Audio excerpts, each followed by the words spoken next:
In the quiet expanse of Willow Creek Ranch, nestled in the rolling hills of Silverton, Colorado, Henry Caldwell noticed his Australian shepherd, Blue, had been digging in the same spot for 3 days straight. This wasn't the usual playful scratching dogs were known for. Blue's efforts were focused, almost frantic, as if he were chasing something only he could sense. What Henry didn't yet know was that his loyal dog had uncovered something meant to stay hidden forever. The morning sun stretched golden rays across the ranch as Henry trudged toward the pasture, thermos in hand. He'd built this place 15 years ago, after leaving a desk job in Denver to chase a simpler life. His wife, Clara, had passed 5 years prior, leaving him alone with the animals and the land. Blue, his constant companion, had always been sharp, but now the dog was driving him up the wall. The Australian shepherd had clawed a hole nearly 2 feet deep in the southeast corner of the pasture, near the old oak tree. Every time Henry filled the hole with dirt, Blue would return, paws tearing into the earth with relentless precision. The dog's muzzle was caked with mud, his blue and brown eyes fixed on the ground as if it held answers. Henry leaned against the fence, watching Blue work. The dog's movements were deliberate, digging, pausing, sniffing, then digging again, as if following a map only he could read. Blue's companion, a scrappy terrier named Pip, stayed clear of the hole, watching from a distance with nervous energy. Henry had tried everything to break Blue's obsession, moving his water bowl, tossing a ball to distract him, even fencing off the spot. Blue would leap the barrier or dig beneath it, returning to that same patch of earth. It wasn't random. Most dogs chased scents in wandering patterns, but Blue's focus was surgical, as if something specific was calling to him from below. Henry sipped his coffee, shaking his head. 20 years around animals, and he'd never seen anything like this. Clara used to say dogs could sense things humans missed. Storms, danger, even spirits. But what could Blue be sensing under the dirt? As Henry turned to head back to the house, a sound stopped him in his tracks. Blue had paused his digging and let out a low, eerie whine, not the usual bark or growl, but something that sounded almost like grief. Henry glanced back at the hole. The dog was staring directly at him, eyes pleading, as if desperate to share a secret. Something was down there, and Blue wouldn't stop until it was unearthed. That afternoon, Henry grabbed a shovel and stood over the hole. He tried to chalk up Blue's behavior to instinct gone haywire, but that whine had lodged in his mind. The hole was deeper than he'd expected, a neat oval about 3 feet wide, with smooth sides that showed Blue's careful work. The dirt was packed tight at the bottom, but along the edges, Henry noticed claw marks that looked almost intentional. He stepped into the pasture, and Blue backed off reluctantly, watching every move. Henry knelt beside the hole, running his hand along the soil. It felt softer here, less compact than the rocky earth that dominated his land, as if this spot had been disturbed long ago. He drove the shovel into the ground. It sank easily, too easily, meeting little resistance. Carefully, Henry removed one shovelful at a time, Blue pacing nearby, letting out soft huffs that felt like encouragement. At about 3 feet down, the shovel hit something solid yet yielding, not rock or root. Henry's pulse quickened as he cleared the dirt. A scrap of faded green fabric emerged, worn but preserved in the dense soil. He brushed away more earth, revealing what looked like part of a coat or vest. Blue went silent, standing rigid as he watched. The other animals on the ranch seemed to sense something too. The chickens fell quiet, and the horses in the nearby field stopped grazing, their heads turned toward the pasture. Henry lifted the fabric carefully. Beneath it, his fingers grazed something smooth and curved. He cleared more soil and froze. There, in the dirt, was a human ribcage. His hands shook as the truth sank in. Blue hadn't been digging aimlessly. The dog had found human remains buried on Henry's land. But who was this? And how long had they been here? Henry's ranch had been in his family for 2 generations. His father had bought it in the 1950s, and his grandfather had worked the land nearby. There were no stories of burials, no forgotten graves, nothing to explain bones beneath the pasture. Yet someone was down there, and from the state of the fabric and bones, they'd been there for decades. Blue let out a soft whimper and stepped closer to the hole, his gaze locked on the remains. Those intelligent eyes made Henry uneasy, as if the dog knew more than he was letting on. And deep down, Henry felt a gnawing suspicion that he, too, should know something about who was buried here. Henry Caldwell sat at his kitchen table, the weight of his discovery pressing against his chest.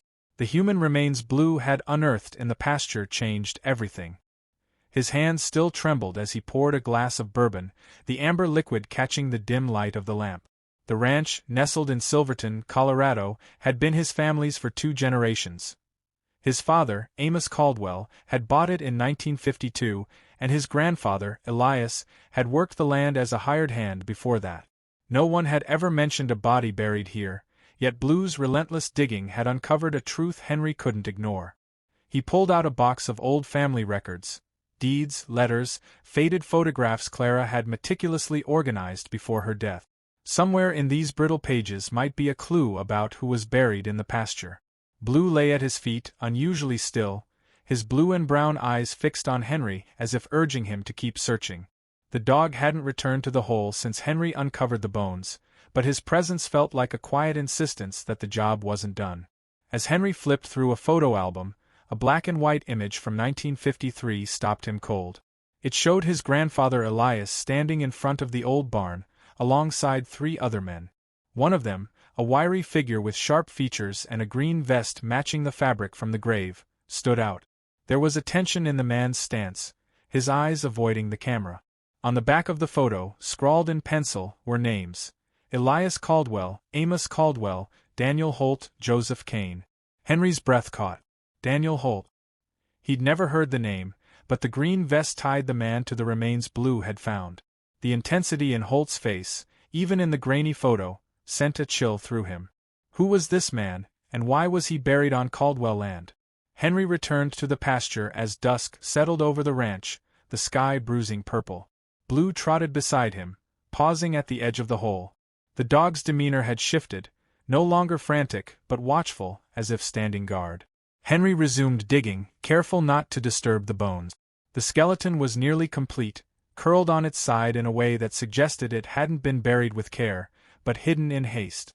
As he cleared more soil, Henry found objects tangled with the remains: a leather belt with a tarnished brass buckle, a pair of cracked boots, and something that made his stomach lurch: a small metal pin, dulled by time but unmistakably a deputy's badge.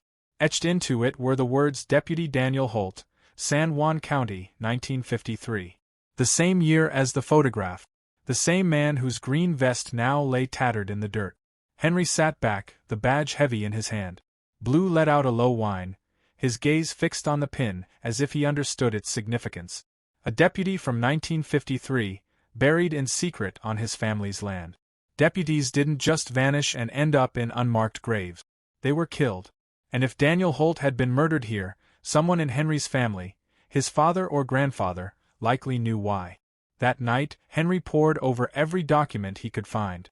In an old trunk, he unearthed a county ledger noting that Deputy Daniel Holt had gone missing in August 1953 while investigating a string of bank robberies in the area. The official report claimed he'd likely fled town, abandoning his post. The case was closed without a body. But Henry now knew exactly where Holt had ended up. What troubled him most was a journal entry from his grandfather Elias, dated August 20, 1953. It was brief but damning. The Holt issue is resolved. Land is ours now. No more trouble. 3 days later, another entry noted the purchase of an additional 50 acres, the very pasture where Blue had been digging. The ranch had doubled in size, funded by a sudden influx of cash Elias never explained. Henry's heart sank. His grandfather hadn't just known about Holt's disappearance, he'd been part of it. The land Henry loved, the home he'd shared with Clara, was built on a lie. Blue, sensing his unease, nudged his hand with a wet nose as if to say, "Keep going." At dawn, Henry noticed Blue's attention had shifted. The dog no longer lingered by the grave but kept pacing toward the old barn, the same one from the 1953 photograph. Blue pawed at the barn's foundation persistently, his claws scraping against weathered boards. Henry followed, prying up a loose plank to reveal a hidden compartment. Inside was a rusted metal box, untouched for decades. His hands shook as he opened it. Inside were papers that turned his world upside down. A letter, written in Holt's precise handwriting, was addressed to the Colorado State Police. It detailed evidence of a robbery ring operating out of Silverton, led by Joseph Kane, another man from the photograph, and implicating Elias Caldwell as a collaborator. Holt had been closing in on them, planning arrests on August 19, 1953. The letter was dated the day before he vanished. Henry realized his grandfather and Kane hadn't just hidden a body, they'd silenced a deputy to protect their crimes. But Blue's intense stare at the box suggested there was more to uncover. Whatever Holt had found, it wasn't just about a few bank robberies, and Henry was beginning to suspect that exposing it would unravel more than his family's legacy. Henry Caldwell's hands trembled as he sifted through the contents of the rusted metal box Blue had led him to in the barn. The Australian shepherd sat close, his sharp eyes fixed on the papers as if he understood their weight. The documents, Deputy Daniel Holt's notes, a hand-drawn map, and grainy photographs, painted a picture far darker than Henry had imagined. The ranch in Silverton, Colorado, wasn't just hiding a single murder. It was tied to a sprawling criminal network that had thrived in the shadows of San Juan County. The photographs showed men loading crates into trucks under cover of night, their faces half hidden but recognizable. One was Joseph Kane, the man from the 1953 photo with Henry's grandfather Elias. Another showed Elias himself, overseeing what looked like stolen goods being moved through a mountain pass. Holt's notes described a sophisticated robbery ring, not just hitting banks but looting mining payrolls and smuggling cash across state lines. The map marked drop points across 3 counties, with dates and some scribbled in Holt's precise hand. What chilled Henry most was a list of names at the bottom of the note. Alongside Kane and Elias were others, a county judge, a state senator, even a regional banker. Holt had uncovered a conspiracy protected by men in power, and he'd paid for it with his life.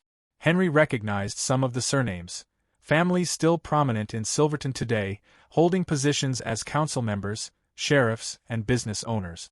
The corruption hadn't died with Holt, it had taken root and grown. Blue let out an urgent bark, drawing Henry's attention back to the barn floor. The dog was pawing at another section of boards, newer than the rest, as if replaced long ago to hide something else. Henry pried them up, revealing a second hidden compartment. Inside was a small canvas bag filled with coins and bills, 1950s currency, crisp despite its age. A note in Elias's handwriting was tucked inside. Kane's cut for Holt. Silence secured. August 20th, 1953. Henry's stomach churned. His grandfather hadn't just helped kill Holt. He'd been paid to do it, and the money had funded the ranch's expansion. The land Henry walked every day, the home he'd shared with Clara, was built on blood and betrayal. Blue pressed against his leg, whining softly, as if sensing the turmoil. The map in Holt's notes caught Henry's eye again.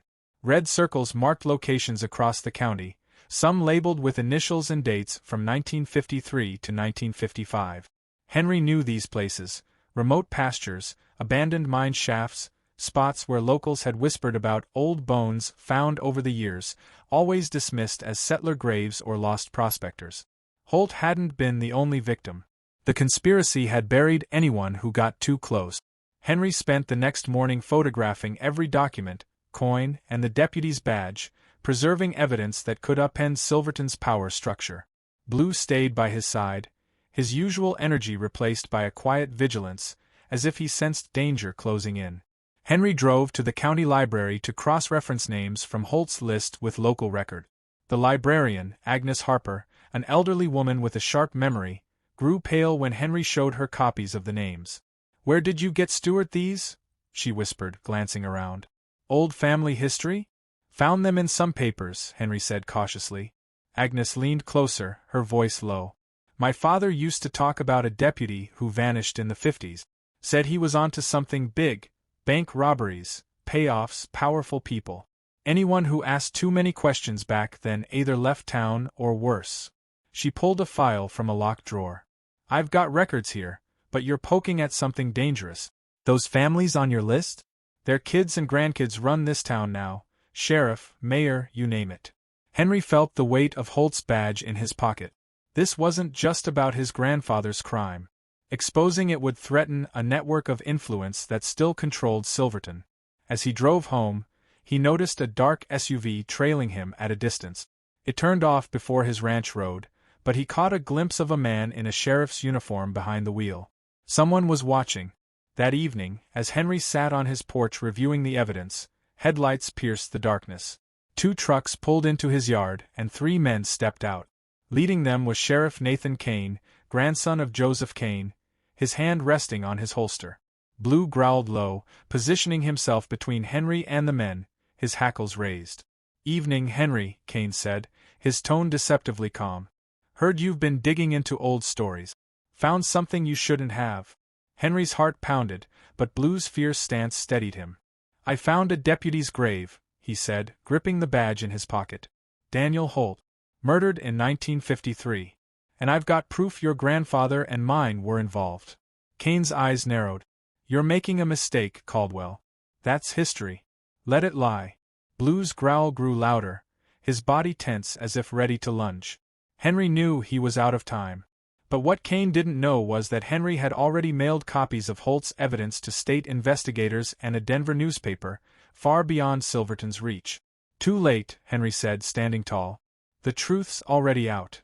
Sirens wailed in the distance, growing louder. Kane's face twisted as federal agents and state police swarmed the ranch, their lights flashing.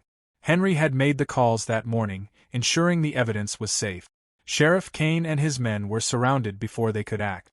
Agent Laura Bennett, leading the operation, examined Holt's documents with wide eyes. "This is incredible," she said. "Your dog didn't just find a body. He uncovered a conspiracy that's been running this county for decades."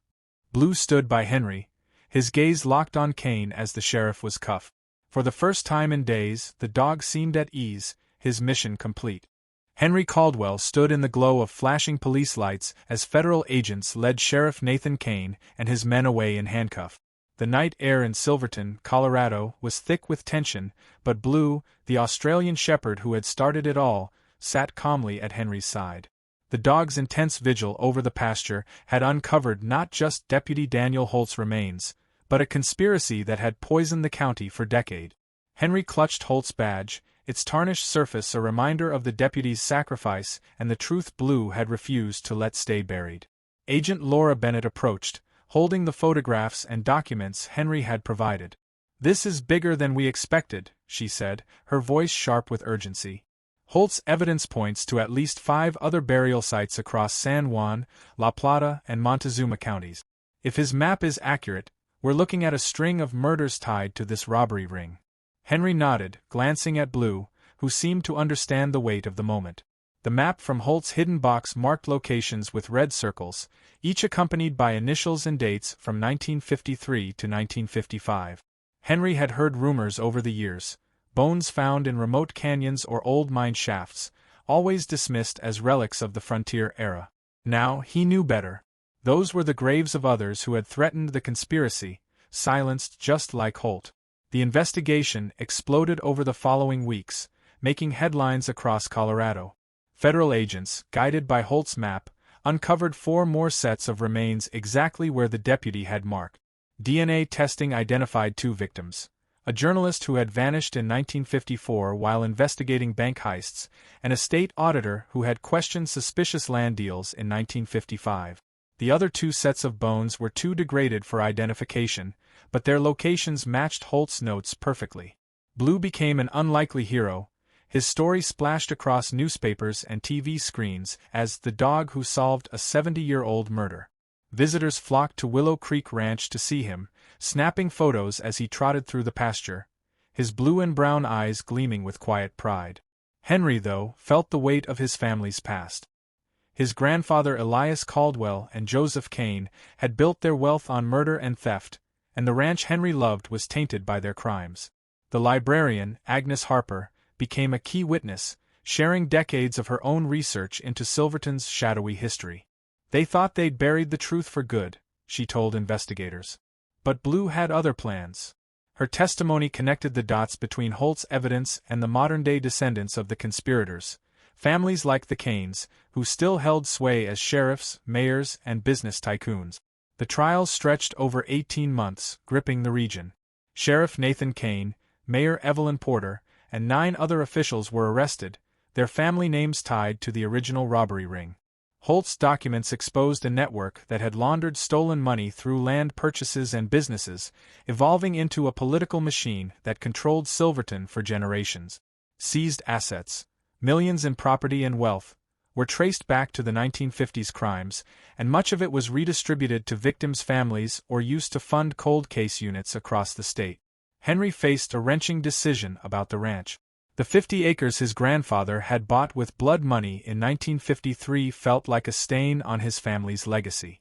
After months of reflection, he donated the land to create the Daniel Holt Memorial Preserve, a public park with a monument honoring the deputy and the other victims. Holt's badge was placed in a glass case at the park's entrance, a symbol of justice delayed but not denied. Blue, now a local legend, lived out his days basking in attention. Tourists brought treats, and school groups visited to hear the story of the dog who dug up history. Blue never dug again, his restless energy replaced by a calm satisfaction. Henry, meanwhile, kept a smaller portion of the original ranch and shifted his focus. He began working with cold case investigators, using his experience to advocate for others whose stories had been buried. Years later, when asked how he found the strength to expose his family's crimes, Henry always pointed to Blue. "He wouldn't let me ignore the truth," he'd say. "Some things are too important to stay hidden, and Blue knew it before I did." Blue lived to be 12, passing quietly one spring night under the old oak tree. Henry buried him near the pasture, placing a small replica of Holt's badge beside him. It felt right, a tribute to the dog who had brought a murdered deputy's justice to light. The Holt case became a cornerstone for historical crime investigations, inspiring new efforts to solve long-forgotten cases across the country.